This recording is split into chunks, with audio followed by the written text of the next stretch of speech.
সবাই কেমন আছেন? মোবাইল ল্যাব ইউটিউব চ্যানেলে আপনাদের সবাইকে স্বাগত।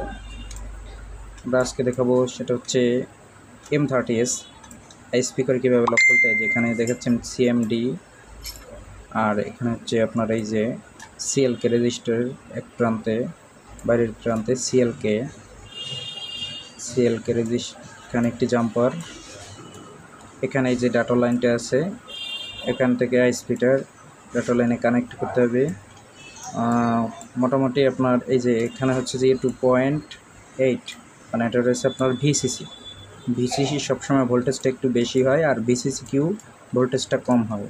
আর এখানে হচ্ছে যে আপনার VCC Q 1.8 volt, data CLK CMD ground, এই সব কয়টা কানেক্ট করার পরে তো আমরা ফার্স্ট স্টেপে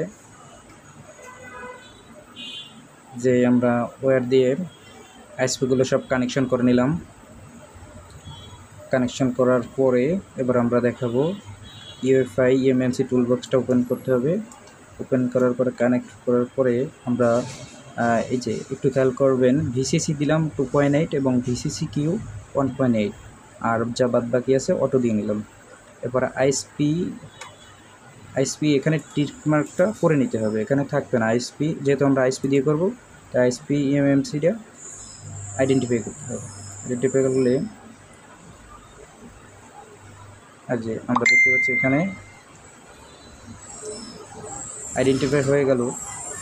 আইডেন্টিফাই হয়ে পরে ইউজার পার্টে গিয়ে এখান থেকে আমরা স্পেশাল টাস্ক যে অপশনটা আছে, স্পেশাল টাস্কে অপশনটা এখানে